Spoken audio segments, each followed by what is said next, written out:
Reporte minero y energético. ¿Qué tal? ¿Cómo les va? Gusto de saludarlos nuevamente en esta temporada, la sexta de Reporte Minero y Energético, que comenzamos el día de hoy, por supuesto, hablando de los temas de la industria, no solamente de la minería, evidentemente, que es muchísimo, sino también de la energía, el compromiso que tiene el programa y nuestras plataformas para con ustedes ir aprendiendo más sobre los desafíos que se están dando en la minería y en la energía. Vamos con este primer capítulo de la sexta temporada con algunos de los temas que vamos a estar tratando en esta instancia. Hoy vamos a conocer los detalles de la versión de CESCO Week 2019, el evento internacional que expone los principales temas de la industria del cobre, invitados internacionales, exposiciones, por sobre todo varios temas que vamos a estar conversando aquí en la mesa de Reporte Minero y Energético, justamente sobre los desafíos de este nuevo CESCO Week ya en el año 2019.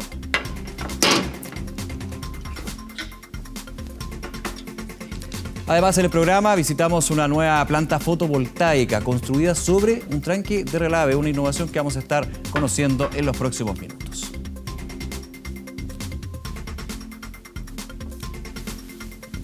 Y también les vamos a presentar el ranking de los 10 riesgos para la industria minera, cuáles son, de qué se tratan y por sobre todo también los desafíos que se dan ahí. Y como siempre, las principales noticias de la agenda minera y energética. Acompáñenos en este primer capítulo de la sexta temporada de Reporte Minero y Energético.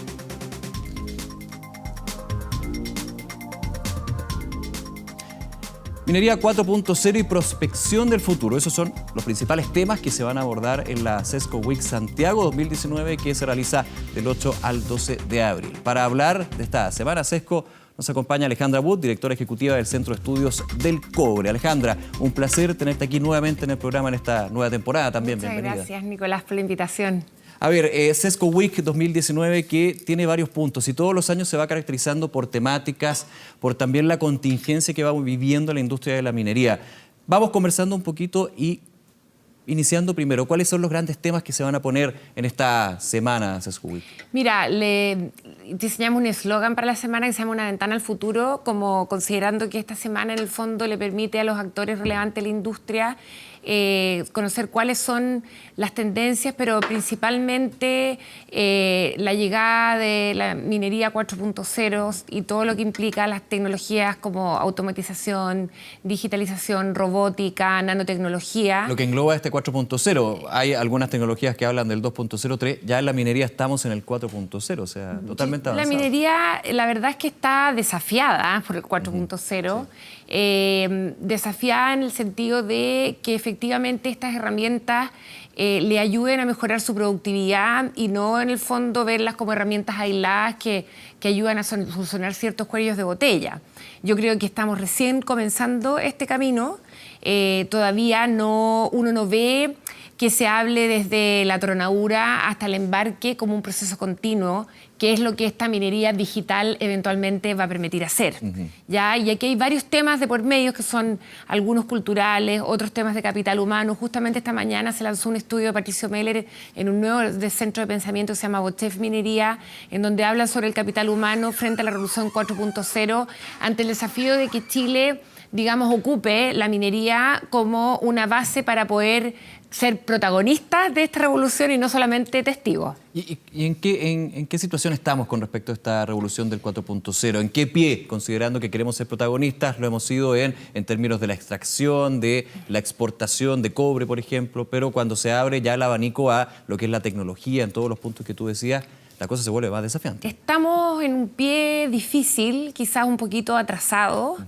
Principalmente por varias variables, pero tiene mucho que ver con la relación que tiene la empresa con la academia y por supuesto que también hay un rol del Estado. Es decir, todas las becas para gente que vaya a hacer doctorado, esa política de CONICYT no está alineada con la política de Corfo, que es para financiar innovación y emprendimiento.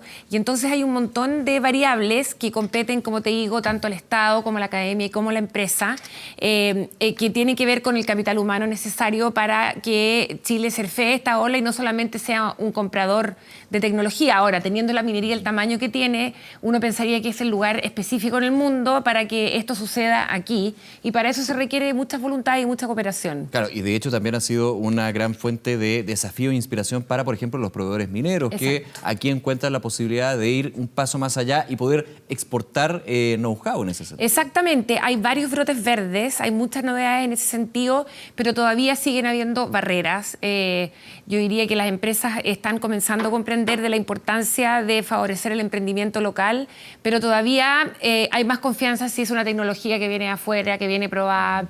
Los montos de minería son altos montos, por lo tanto son difíciles conseguir sitios de prueba y cometer errores. Claro. Entonces hay un montón de desafíos que el sector tiene que superar para realmente, como decía yo, ser más protagonista que testigo de este cambio que es probablemente un cambio sistémico, o sea, de la forma en que vivimos en el mundo.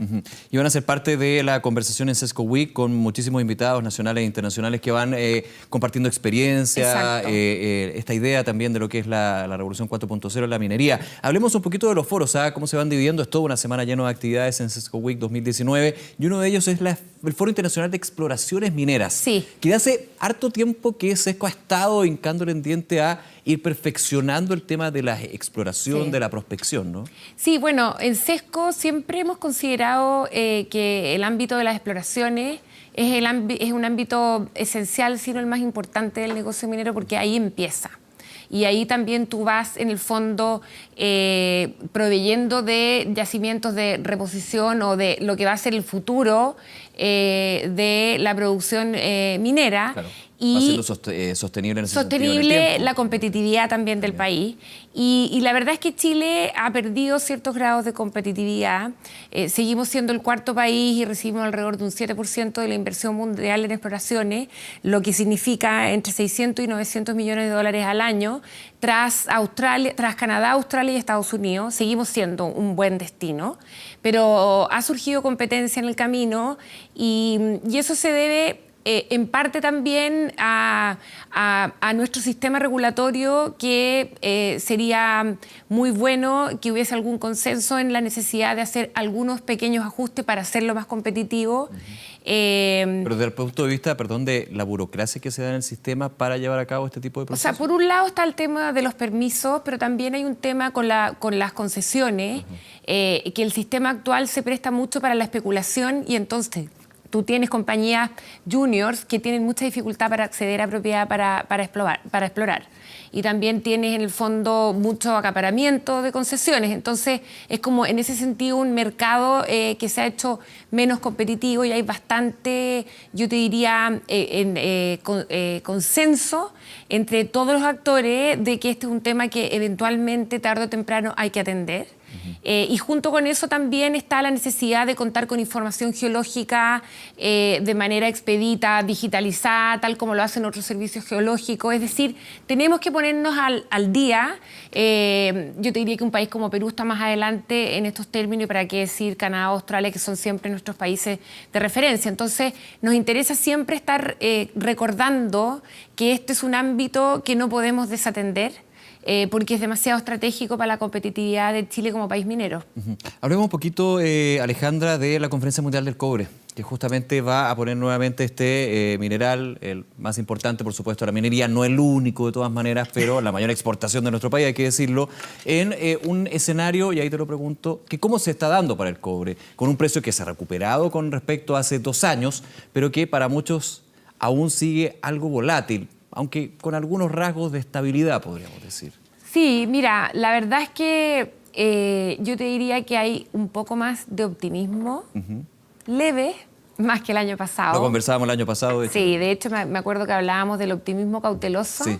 Yo me atrevería a decir que eso no ha variado mucho, porque efectivamente hay mucha volatilidad en el mercado y en los mercados en general. Y eso evidentemente depende de las tensiones comerciales, principalmente entre Estados Unidos y Chile, y habrían algunos indicios de que se podría llegar a algún acuerdo, pero ya hemos dicho esto muchas veces y la verdad es que eso no sucede. Y entonces yo te diría que a mediano plazo hay buenas proyecciones, pero todavía se observa algo de cautela. Y evidentemente esto siempre es uno de los temas, es decir, el precio del cobre y sus proyecciones en el corto y mediano plazo, el comportamiento de la economía en China y también, que suele ser el panel más interesante, la Conferencia Mundial del Cobre, el primer panel del día miércoles en la mañana, en donde tienes a todos los CEOs de las principales mineras, Rio Tinto, BHP, AMSA, Anglo American, en donde esta vez van a conversar de cómo generar valor en la industria, porque estamos en un escenario distinto. Dale valor, perdón, ¿desde qué punto de vista? Valor económico. Valor económico. Sí. ¿Desde nuevos usos del cobre, por ejemplo? No, yo te diría que desde aumentos de productividad, la incorporación de las nuevas tecnologías y qué impacto tiene, qué impacto tiene eso en la productividad y en el fondo todas estas nuevas tendencias que efectivamente impactan al negocio. Este es un sector que está desafiado, sobre todo en este país, por presión de costos al alza, por un entorno en donde es cada vez más complejo hacer negocio y entre estas nuevas variables, bueno, cómo seguir generando valor. Y además, también cuando hubo el superciclo, el énfasis estuvo muy puesto en generar volumen y más bien se destruyó valor. Entonces ahora hay una suerte como de lección aprendida de que lo más relevante, aunque sube el precio, tanto para los territorios en donde está la minería como para los accionistas, es la generación de valor. Una lección que se aprendió a porrazo. A porrazo. Como se diría. Pero sería muy doloroso que se vuelva a repetir. Sí. Hay oradores, por supuesto, también que son muy relevantes en esta semana Sesco. Hablemos un poquito de Real Miller. ¿Cuál es la apuesta también que se da con traerlo en lo que va a ser la cena anual de Sesco aquí? Sí, mira, desde hace 3 años decidimos no invitar a un actor de la industria, puesto que creemos que es una oportunidad para que entre un poquito de aire fresco a la industria, no necesariamente tener a alguien que convenza a los ya convencidos de lo importante que es la industria o que diga lo importante que es su compañía. Y por eso que estamos trayendo gente que hable de distintos temas que tienen algún impacto en la industria.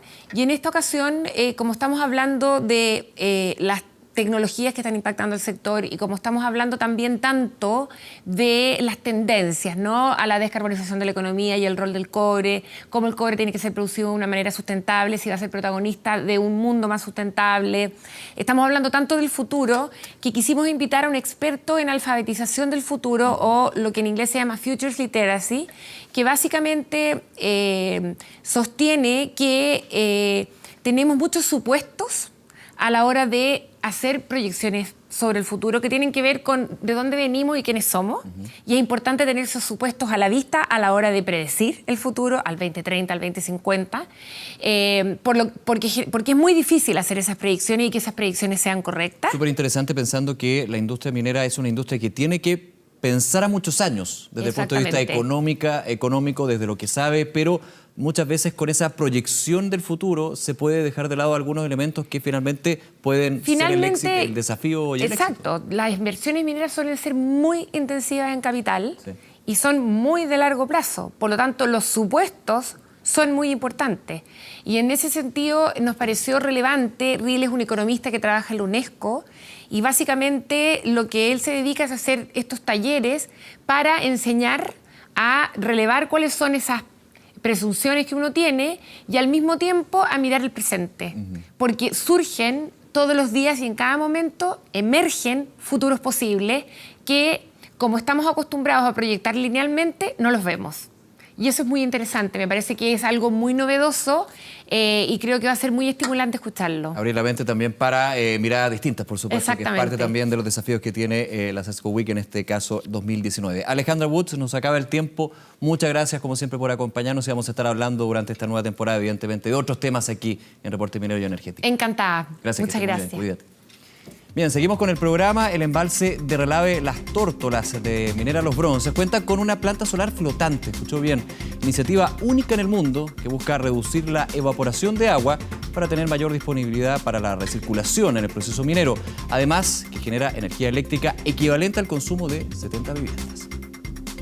Anglo American, en conjunto con Lenergy, inauguraron una planta solar flotante en el tranque del Relave Las Tórtolas, lugar donde se reciben los desechos de la mina Los Bronces. Esta es una empresa que está reciclando el 76% del agua que utiliza en sus procesos, pero además de eso, con esta planta está produciendo al menos 3 efectos positivos. Primero, ocupa un espacio de su tranque de relave y evita la evaporación del agua por los efectos de la temperatura, pero además de eso, genera energía eléctrica que reinyecta a sus sistemas para poder utilizar un sistema de bombeo del agua que tiene el tranque para el proceso minero. Esta es una planta que hoy día es de 1.200 metros cuadrados, con la cual hemos podido recuperar cerca de 86 kilowatts de energía eléctrica, lo que equivale al abastecimiento de 70 casas. Y además hemos podido evitar la evaporación de cerca de 2.000 metros cúbicos al año. Ya nos logramos posicionar como la segunda ciudad en el mundo, Santiago, la segunda ciudad en el mundo con más buses eléctricos, y también queremos que esto se replique y se siga innovando con las energías renovables no convencionales, donde el desarrollo tecnológico es brutal a nivel mundial y nunca antes había existido un panel fotovoltaico sobre un tranque de relave. Hoy día son 1.200 metros cuadrados, el potencial acá podría ser de hasta 40 hectáreas de beneficio en energía, podría llegar hasta unos 40 megas de potencia y salvar hasta 30-40 litros por segundo de evaporación, lo cual es muy significativo. La compañía espera replicar el proyecto piloto y al 2030 reducir el 50% de su consumo de agua en sus divisiones, disminuyendo además las emisiones de CO2 y produciendo energía no contaminante para sus procesos mineros.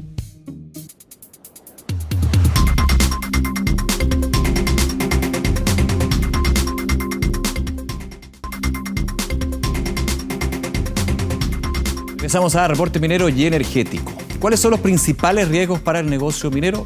Bueno, una encuesta realizada a empresas nacionales e internacionales entregó 10 claves para comprender las preocupaciones del sector. De la industria minera global participaron de la encuesta anual que mide los 10 factores de riesgo para el sector. Según las conclusiones, los principales desafíos son la licencia social para operar y la transformación digital. Una buena sorpresa que tuvimos este año fue que riesgo licencia para operar, que el año pasado estuvo en el número 7, en la posición 7, este año fue el principal riesgo, marcando una tendencia muy fuerte de cambiar la forma como los directorios, los gerentes generales, presidentes de empresas están mirando este riesgo para la industria. Y yo me atrevería a decir que estamos en una suerte como de bisagra desde una vieja forma de hacer minería a una nueva forma de hacer minería, en donde es imprescindible tener en cuenta todos estos aspectos que nos muestra este estudio. Y nosotros tenemos una visión más integral de la licencia para operar, partiendo de la relación con el gobierno, con toda la legislación, con toda la parte tributaria, pero también llegando a cómo me manejo mi imagen frente a la sociedad, frente a los accionistas, frente al mundo en general. Según la encuesta, el segundo ámbito de mayor riesgo para las compañías es la digitalización. El 70% de las mineras invierte menos del 5% de su presupuesto en esta materia. Además, existen riesgos asociados a maximizar la rentabilidad de la cartera, la ciberseguridad y el aumento de los costos. Y como siempre revisamos las principales noticias de la agenda minera y energética. Corfo inició el llamado a productores especializados para desarrollar industria de valor agregado de litio. La iniciativa forma parte del contrato entre Corfo y SQM para la explotación de este mineral en el Salar de Atacama e incluye la posibilidad que las empresas accedan a un suministro de litio a precio preferente y con volúmenes asegurados en largo plazo. El proceso va a comenzar el 5 de abril y busca postulantes que tengan experiencia y trayectoria con la producción de este mineral. Las principales empresas energéticas confirmaron su participación en Exponor 2019, la exhibición internacional de tecnologías e innovaciones para la minería. En esta nueva versión, el pabellón de energía presentará novedades como el Parque Eólico Horizonte, proyecto de Colbún para la comuna de Taltal en Antofagasta, y Sol de Tarapacá, un parque solar ubicado en Pozo Almonte. La 18ª versión de la feria se va a realizar del 27 al 30 de mayo en la ciudad de Antofagasta y Reporte Minero y Energético será el programa de televisión oficial del encuentro, llevando a sus pantallas todas las novedades tecnológicas presentes en esta importante feria.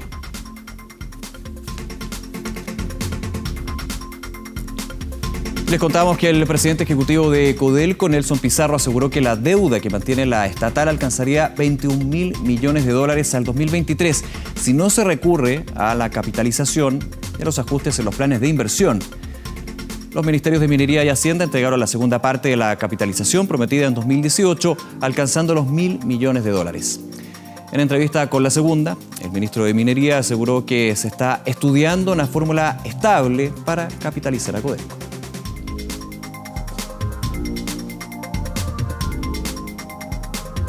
Minería, Medio Ambiente y el Servicio de Evaluación Ambiental firmaron un inédito acuerdo para la remediación de pasivos mineros. Este convenio va a facilitar a las empresas privadas reprocesar relaves abandonados como medida de compensación de sus próximos proyectos. Para conocer más sobre esta noticia, usted puede visitar nuestro sitio web reporteminero.cl. Bien, muchísimas gracias por acompañarnos nuevamente en esta sexta temporada ya de Reporte Minero y Energético. Siempre la invitación a conversar con nosotros a través de las redes sociales en @reporteminero y aprovechar nuestros contenidos en www.reporteminero.cl. Todos los capítulos, también de temporadas anteriores, como siempre en nuestro portal de noticias también 24horas.cl. Será hasta la próxima, que esté muy bien. Chao, nos vemos.